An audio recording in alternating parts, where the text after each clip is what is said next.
Hello students and welcome to the PSBI. Students, मैं नीरज कुमार आप सभी का पीएसबीआई में बहुत बहुत स्वागत करता हूं। स्टूडेंट्स, अभी हम लोग क्लास 5 का चैप्टर 1 पढ़ रहे हैं। अभी हमारा नया सेशन है और इसे हम लोगों ने अभी जल्द ही शुरू किया है। तो इससे पहले वाली क्लास में हम लोगों ने बहुत सारी चीज़ें क्लास 5 का चैप्टर 1 का हम लोगों ने देखा था। तो पीछे क्या टॉपिक हम लोग पढ़े थे एक बार रिवाइज कर लेते हैं। इससे पहले हम लोगों ने पढ़ा था सीड डिस्पर्सल, यानी कि जो भी प्लांट होते हैं उनमें जो बीज होते हैं वो फैलता कैसे है। तो हम लोगों ने देखा था कि जो सीड जो है वो डिस्पर्स होता है। Dispersal of seed by wind, मतलब हवा के द्वारा जो है बीज फैलता है। उसके बाद डिस्पर्सल बाय वाटर, पानी के माध्यम से फैलता है। जब पानी क्या करता है, एक जगह से दूसरी जगह उस बीज को लेकर के जाता है।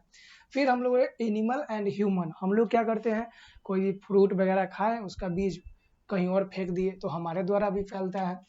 आज की इस क्लास में हम लोग पढ़ेंगे dispersal of seed bye explosive method. Explosive का मतलब क्या होता है या एक्सप्लोजन का मतलब क्या होता है, यानी कि ब्लास्ट करना। ठीक है, ब्लास्ट एक्सप्लोजिव, जैसे बम बम होता है, पटाखे उड़ते हैं, उस प्रकार से।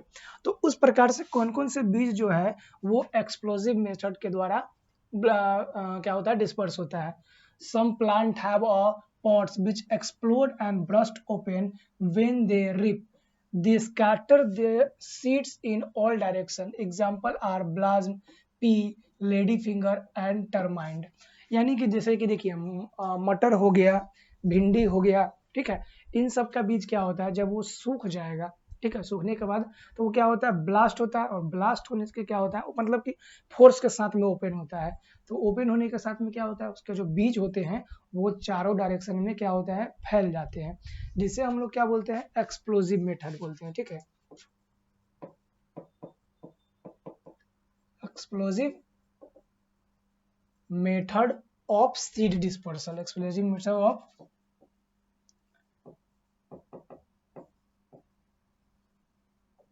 Seed dispersal. ठीक है, एक्सप्लोजिव मेथड ऑफ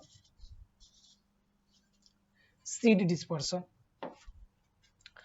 तो ये मेथड जो था जिसके एक्सप्लोजन के कारण जो सीड है वो डिस्पर्स होता है। अब हम लोग देखेंगे न्यू प्लांट फ्रॉम स्पोर्स।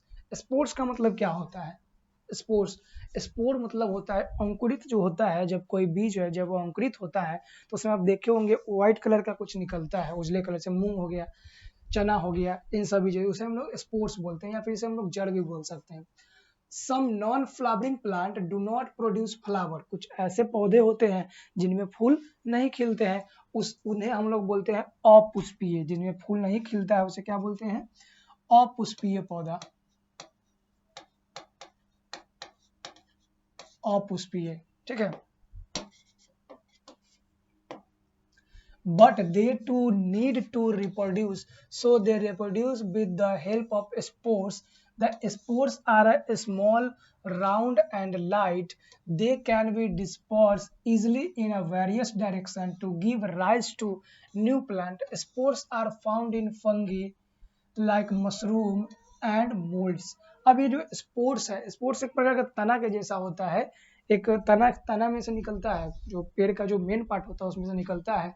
और ये किस पौधे में होता है, तो ये वैसे पौधे में होता है, क्योंकि हमें पता है कोई भी पौधा रिप्रोड्यूस, रिप्रोड्यूस मतलब क्या होता है, मतलब एक से दूसरा नया प्लांट बनेगा। तो रिप्रोड्यूस होने के लिए उसे बीज की आवश्यकता होगी, लेकिन कुछ ऐसे पौधे होते हैं जिनमें बीज नहीं होते हैं। ठीक है, जिसे हम लोग नॉन फ्लावरिंग प्लांट। बीज कब बनेगा, जब किसी भी पौधे में फूल आएगा, फूल आएगा तो बीज बनेगा। अगर बीज बनता है तो उस बीज से रिप्रोड्यूस होगा, नया प्लांट बनेगा। लेकिन लेकिन जब ऐसा हो कि ऐसे पौधे जिनमें फूल खिले ही ना, तो क्या वो रिप्रोड्यूस नहीं होगा, होगा। लेकिन वो किस माध्यम से होगा, तो वो होंगे स्पोर्स के माध्यम से। ठीक है, जैसे कि हमारा फंगी हो गया, फंगी को हिंदी में हम लोग क्या बोलते हैं, कवक। ठीक है, मशरूम, मशरूम और मोल्ड्स, ये सब चीजें जो है इनमें क्या होता है, स्पोर्स के माध्यम से रिप्रोडक्शन होता है।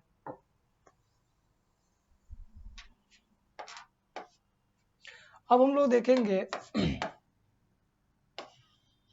Vegetative reproduction. ठीक है, वेजिटेटिव रिप्रोडक्शन यानी कि सॉरी प्रोपागेशन, इसे हम लोग वनस्पति विकास में हम लोग बोल सकते हैं।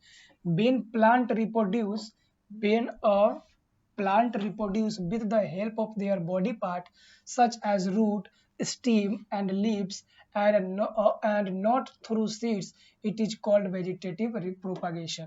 वेजिटेटिव प्रोपगेशन किसे बोलेंगे?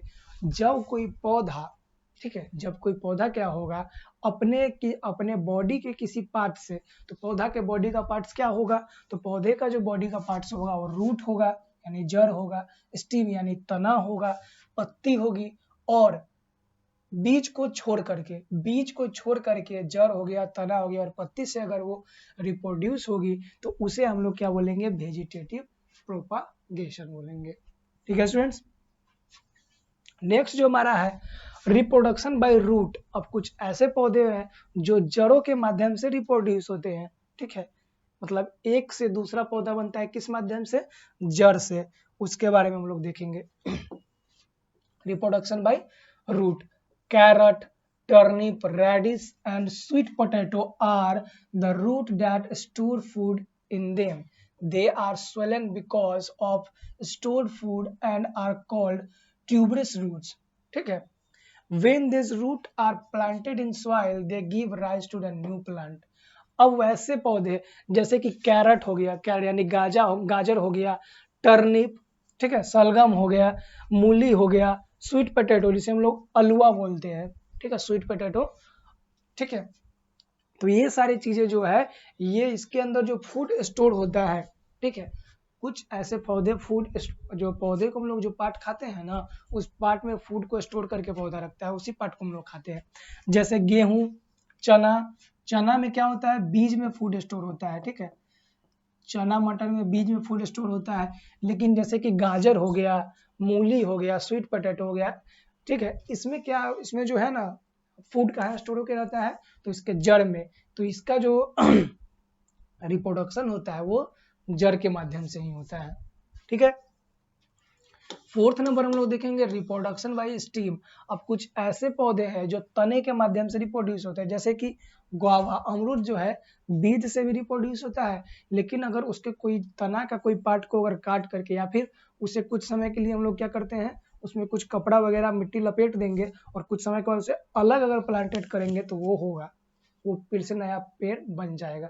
तो ऐसे रिप्रोडक्शन को हम लोग क्या बोलते हैं? Reproduction by steam. या फिर आप गेंदा का फूल देखे होंगे, उसके तने को काट कर अगर कहीं रोप दिया जाए तो वो हो जाता है। तो ऐसे पौधे जिनका तने से हम लोग नया पेड़ बना सकते हैं उसे हम बोलेंगे रिप्रोडक्शन बाय स्टीम, यानी कि उसके तना से रिप्रोड्यूस वो हो सकता है।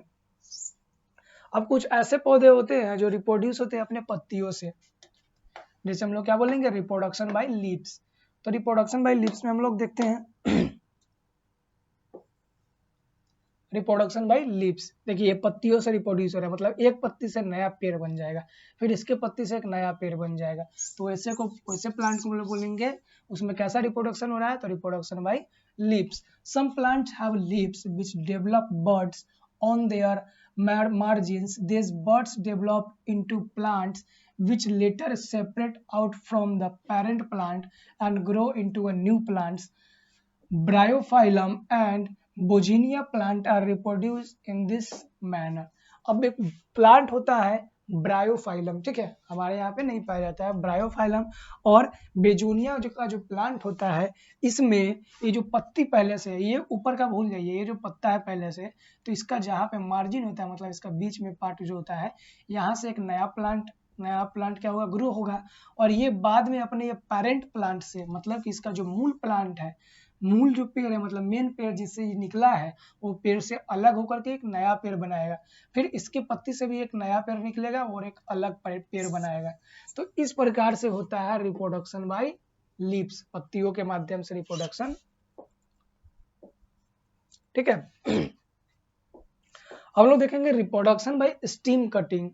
तना को काट करके रिप्रोड्यूस कैसे किया है? ऐसे गुलाब का पेड़, अमरूद का पेड़, गेंदा का जो फूल होता है, ये सब जो होता है रिप्रोडक्शन होता है स्टीम को काट करके, स्टीम कटिंग से तना से रिप्रोड्यूस हम लोग करते हैं। A small piece of mature stem with some buds on it is cut off from the parent plant. This piece of stem is then planted into the soil and watered regularly. After a few days, it develop root and buds and grow into a new plants. कुछ ऐसे पौधे होते हैं जिनके तनों को काट करके अलग मिट्टी में रोप दिया जाए और अगर रेगुलर तरीके से, ठीक है, अगर रेगुलरली इसके ऊपर पानी डाला जाए, खाद डाला जाए, तो कुछ समय के बाद ये जो तना होगा एक नए पेड़ के रूप में डेवलप हो जाएगा। सेम इसी प्रकार से स्टीम कटिंग से डेवलप होता है कैक्टस। कैक्टस का जो पेड़ जो रेगिस्तान में पाया जाता है कांटेदार। अब रेगिस्तान में पाए जाने वाले पौधे में पत्ते क्यों नहीं होते हैं? क्योंकि इसका स्ट्रक्चर होता है, क्योंकि अगर पत्ते होंगे, पत्ता जिस प्लांट में होता है ना पत्ता, तो पत्ता क्या करता है, ये करता है रेस्पिरेशन।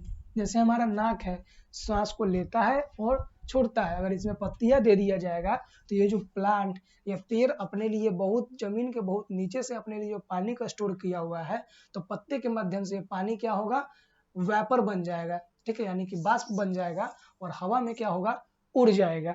इसके कारण से जो रेगिस्तान में जो प्लांट होते हैं उसमें पत्तियां नहीं होती है। इसे हम लोग कहा जाता है अडेप्टेशन। अडेप्टेशन मतलब जो जिस वातावरण में है उसे अपना लेता है, ठीक है। Plant grow in this way including rose. इस प्रकार से कौन कौन पौधा ग्रो होता है, रोज यानी गुलाब का पेड़, शुगर कैन, ऊख, ऊख जो होता है या फिर ईख जो होता है उसका हम लोग स्टीम को काट करके रोकते हैं, बोगेनिया लीफ, कैक्टस एंड हैबिकस। ये सब जो प्लांट है जो किसके द्वारा होता है, cactus and rose are grow in the stem cutting, मतलब तनों को काट करके इसे ग्रो किया जाता है। अब हम लोग पढ़ेंगे क्रॉप्स के बारे में, यानी कि फसल के बारे में, ठीक है। क्रॉप्स क्या होते हैं, फसल। क्रॉप्स मीन्स फसल। Crops are the plant which are grown in the field by farmer for food or to obtain other useful products. Crop उसे कहते हैं जिसे किसान के द्वारा खेत में उगाया जाता है और जिससे फूड बनता होगा या फिर हम इंसानों का, हम ह्यूमन के यूजेस का कोई भी चीज को हम लोग तैयार करते हैं, उसे हम लोग क्या बोलते हैं, उसे हम लोग बोलेंगे क्रॉप्स यानी फसल। Growing crops in the field by farmer is called cultivation. और किसी किसान के द्वारा खेतों में फसल को उगाने की जो प्रक्रिया होती है उसे क्या बोलते हैं हम लोग, तो उसे बोलते हैं कल्टीवेशन, ठीक है, यानी कि खेती बाड़ी। Some crops are grow in summer, they are called kharif crops. अब गर्मियों के मौसम में जो फसल उगाई जाती है उसे हम बोलते हैं खरीफ क्रॉप्स, ठीक है, खरीफ, गर्मी के मौसम में उगने वाले को खरीफ। दे include rice, maize, jowar, bajra, peanut, jute and cotton.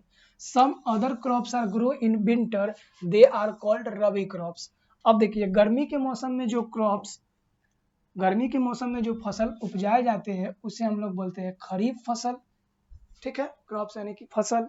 और ठंडे के मौसम में जो उपजाए जाते हैं उसे हम लोग बोलते हैं रबी क्रॉप्स। ठंडे में क्या क्या होगा, गेहूं होगा यानी कि वीट होगा, और क्या होगा, पोटैटो होगा, पोटैटो हो गया, और क्या होगा हमारा ठंडी के मौसम में, तो वीट हो गया, पोटैटो हो गया, और हमारा क्या हो जाएगा, बीट हो गया, पोटैटो हो गया, रेडिश हो गया। तो ये सब जो है रबी फसल है। खरीफ फसल कौन कौन हो जाएगा, खरीफ फसल हमारा क्या हो जाएगा, तो खरीफ में हमारा हो जाएगा क्या, राइस हो गया, मेज हो गया, ये सब हो गया। अब कुछ होते हैं कैश क्रॉप, कैश जिसे हम लोग नकदी फसल बोलते हैं, मतलब कि जिसे हम लोग बेचेंगे तुरंत हमारे हाथ में कैश आ जाएगा, इसे हम लोग कैश क्रॉप यानी नकदी फसल बोलते हैं। जैसे कि ईख हो गया, जूट हो गया, ठीक है, ये सब कैश क्रॉप में आता है। ग्रोइंग क्रॉप्स, अब हम लोग फसल को कैसे उपजाया जाता है, इसके कौन कौन से तरीके होते हैं और कितने पार्ट में हम लोग इसको सीखेंगे, ठीक है, फसल को। Healthy crops are important because they help in feeding the people of country. A good crop adds to the wealth of the nation. अच्छे फसल उपजाने के लिए हेल्दी फसल अगर उपजता है तो हमारे देश का जो इकोनॉमी है वो भी ग्रोथ होगा, हमारे देश के किसान का विकास होगा, ठीक है। There were several things that farmer keep in mind while growing crops. The following are different stage from the growing a healthy crop. एक स्वस्थ फसल उपजाने के लिए हमें किसी भी किसान को ये फॉलोइंग स्टेप को, ये सारी स्टेप को फॉलो करना चाहिए। पहले क्या करना चाहिए, अगर हमें अच्छे तरीके से अच्छे क्वालिटी का अगर फसल उपजाना है ना, तो हमें क्या करना होगा, सबसे पहले point number 1, plugging the field, सबसे पहले क्या करेंगे, खेत को जोतेंगे, प्लगिंग करेंगे मतलब जो खेत है हमारा, जो फील्ड है उसे जोतना होगा, ठीक है, क्योंकि जोतने का मतलब मिट्टी को क्या करेंगे हम लोग, हल्का करना होगा। दूसरा B number, sowing the seeds, बीज को बोएंगे, जब तक कोई अगर हमें गेहूं रोपना है तो गेहूं का बीज बोएंगे, चावल रोपना है तो चावल का बीज बोएंगे। सी एडिशन ऑफ फर्टिलाइजर, उसके अंदर फर्टिलाइजर यानी उर्वरक, जैसे कि हमारा कैल्शियम हो गया, जिंक हो गया, फास्फोरस हो गया, ये सारी चीजों को ऐड करेंगे। फिर हमारा क्या है, इरिगेशन, इरिगेट करना बहुत ही जरूरी। इरिगेट मतलब क्या होता है, सिंचाई, सिंचाई मतलब पानी पटाना। तो इरिगेशन, पहले हम क्या करेंगे, खेत जोतेंगे, उसके बाद बीज को रोपेंगे, बीज रोपेंगे उसके साथ में फर्टिलाइजर ऐड करेंगे, क्योंकि अभी हमारे खेतों की जो क्षमता है, उर्वरक क्षमता है वो कम गई, इसलिए उसके अंदर उर्वरक ऐड करेंगे। फर्टिलाइजर में जैसे कि हम किसी खेत में कैल्शियम की कमी है, जिंक की कमी है, फास्फोरस की कमी है, तो उससे हम लोग बाहर से पोटास हो गया ये सबको डालते हैं, ठीक है। क्रॉप प्रोटेक्शन, जब हम खेत जोत करके उसमें बीज रोप देंगे तो हमारा क्या होगा, क्रॉप को प्रोटेक्ट करना होगा। प्रोटेक्ट मतलब अलग अलग प्रकार के कीड़ों से, जानवर से बचाना होगा, ना तो वो खा जाएंगे। जब हमारा फसल को जब हम बचा लेंगे तो फसल का टाइम पीरियड इसका पूरा हो जाएगा, तब उस फसल को हम लोग खेत से क्या करेंगे, काट लेंगे, और काटने के बाद अच्छे जगह पे स्टोर करेंगे। अगर हम फसल उपजा लिए और अच्छे जगह पर स्टोर करके नहीं रखेंगे तो भी हमारा, अगर बारिश में छोड़ देंगे, धूप में छोड़ देंगे, तो हमारा फसल क्या होगा, बर्बाद हो जाएगा, खराब हो जाएगा अनाज। इसलिए उसका प्रोटेक्शन स्टोर करके अच्छी जगह पे रखेंगे। तो सबसे पहले हम लोग देखेंगे प्लगिंग द फील्ड, खेत को कैसे जोतना है।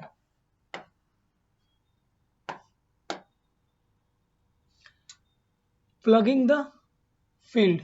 Plugging is the first preparation for the growing crops. The purpose of plugging is to turn over the upper layer of the soil and bring the fresh nutrient to the surface. Plugging, खेत की जुताई क्यों करते हैं हम लोग, एक तो करते हैं उसका जो सरफेस हार्ड हुआ रहता है उसे सॉफ्ट करने के लिए, और ऊपर का जो लेयर होता है, ऊपर का लेयर से जो है न्यूट्रिशन, या फिर वो ऊपर का लेयर है वो पुराना हो चुका होता है, इसलिए हम नीचे का मिट्टी, नीचे का जो लेयर है उसे ऊपर लाने के लिए खेत को क्या करना पड़ता है, प्लगिंग या फिर जुताई करना पड़ता है। It also help in biding the weeds and the remain of previous crops, allowing them to the break down. Plugging irritates the soil and allowed to the hold moisture. Plugging करने से क्या होता है, खेत जो है हमारा मॉइस्चर को लंबे समय तक होल्ड करके रखता है, ठीक है। मॉइस्चर जो होता है उसके अंदर नमी जो होता है उसे लंबे समय तक रखता है। अगर प्लगिंग नहीं करेंगे तो वो मॉइस्चर जल्दी खेत से, नमी जो है जल्दी निकल जाएगी। सेकेंड हमारा स्टेप क्या था, सोइंग सीड्स, बीज को बोना, बीज को क्या करना, बोना। Sowing the seeds, sowing is the process of planting healthy seeds. जब हम बीज को रोपेंगे ना, तो जो बीज हम रोप रहे हैं ये हमें सुनिश्चित कर लेना होगा, हम क्या हो जाएंगे, अगर अच्छे क्वालिटी का बीज और हेल्दी बीज अगर नहीं रोपेंगे तो हमारा फसल भी हेल्दी नहीं होगा। पहला ही स्टेप हमारा खराब हो जाएगा तो फसल ही अच्छा नहीं होगा, तो हमारे पास अनाज अच्छे क्वालिटी का नहीं मिल पाएगा, ठीक है स्टूडेंट्स।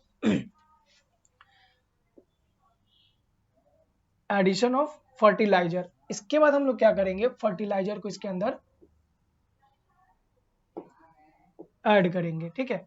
एडिशन ऑफ फर्टिलाइजर, अब फर्टिलाइजर यानी उर्वरक को खेत में ऐड करना। Farmer mix fertiliser in the soil to make it rich in minerals. कोई भी किसान जो है वो फर्टिलाइजर अपने खेतों में डालता है, इससे क्या होगा, उसके अंदर मिनरल की जो क्वालिटी है, मिनरल का जो क्वांटिटी हो खेतों में वो बढ़ेगा, ठीक है, खनिज की क्वांटिटी बढ़ेगा, जिससे हमारा फसल को, क्योंकि जैसे हम सभी को ग्रो होने के लिए, चलने के लिए न्यूट्रिएंट की जरूरत होती है, न्यूट्रिशंस की जरूरत होती है, कैल्शियम हो गया, विटामिन हो गया, प्रोटीन हो गया, कार्बोहाइड्रेट, इन सारी चीज़ों की आवश्यकता होती है। उसी प्रकार से प्लांट को भी आवश्यकता होती है। जब तक उसे सही मायने में खाना भोजन नहीं मिलेगा तो वो ग्रो नहीं हो पाएगा। For the better growth of crop there are two type of fertiliser. Fertiliser दो तरह के होते हैं। किसी भी फसल को अच्छे तरीके से ग्रो होने के लिए उसे हमें दो तरह के फर्टिलाइजर उसके अंदर डालने होते हैं। अब ये फर्टिलाइजर कौन कौन होते हैं, पहला मैन्योर, ठीक है, पहला क्या होता है मैन्योर, और दूसरा केमिकल फर्टिलाइजर। मैन्योर का मतलब क्या होता है, नेचुरल तरीके से प्राप्त किया गया फर्टिलाइजर, जैसे कि गोबर हो गया, राख हो गया, ये सारी चीजें। राख अगर हम खेत में छीट देंगे तो उससे क्या होगा, वो जो हमारे फसल को डैमेज करने वाले जो कीड़े मकोड़े होंगे उनसे उसे प्रोटेक्ट करेगा। तो दो तरह का, एक होता है मैन्योर, दूसरा होता है chemical fertiliser. Manure is the natural fertiliser made from the remains of dead and decaying plant और फ्रॉम काउ डंग। मैन्योर जो होता है ना, ये नेचुरल तरीके से प्राप्त होता है, ठीक है, जैसे कि गाय का गोबर हो गया, और डिकेइंग मतलब जो भी सड़े गले प्लांट होते हैं उससे हम लोग खाद बनाते हैं, जिसे हम लोग बोलते हैं बायो क्या बोलते हैं हम, फर्टिलाइजर, ठीक है, यानी कि जैविक उर्वरक हम लोग बोलते हैं। जैसे कि गांव में आप देखे होंगे गोबर वगैरह को जमा करके खेत में छीटा जाता है। तो एक तो पहले ये मैन्युअल, दूसरा केमिकल फर्टिलाइजर, मतलब रासायनिक तरीकों से अब जो है बनाया जाता है, लेकिन ये केमिकल फर्टिलाइजर जो है हमारे खेत को नुकसान भी पहुंचाता है। Are man made like urea, nitrate and phosphates. Chemical fertiliser जैसे कि मैन मेड होते हैं, मतलब इंसानों के द्वारा बनाया जाता है, जैसे कि यूरिया हो गया, नाइट्रेट हो गया और फॉस्फेट हो गया। तो ये केमिकल, दो तरह के फर्टिलाइजर होते हैं, मैन्योर और केमिकल फर्टिलाइजर, आपको ये ध्यान में रखना है। अब हमारा प्रोसेस आएगा, इसमें जब फर्टिलाइजर ऐड कर देंगे तो अब इसमें पानी समय समय पे खेत में क्या करना होगा, इरिगेट करना होगा, पानी को पटाना होगा, ठीक है। तो इरिगेशन के आगे स्टूडेंट्स हम लोग अगले क्लास में पढ़ेंगे। तो आज के लिए इतना ही, मिलते हैं हम लोग नेक्स्ट क्लास में, जहां इससे आगे हम लोग पढ़ेंगे। तब तक के लिए धन्यवाद। आगे का हमारा जो टॉपिक रहेगा वो रहेगा इरिगेशन और क्रॉप प्रोटेक्शन, हार्वेस्टिंग और स्टोरेज हम लोग पढ़ेंगे और इसको खत्म करेंगे। तो स्टूडेंट्स मिलते हैं हम लोग अगले क्लास में, तब तक के लिए धन्यवाद।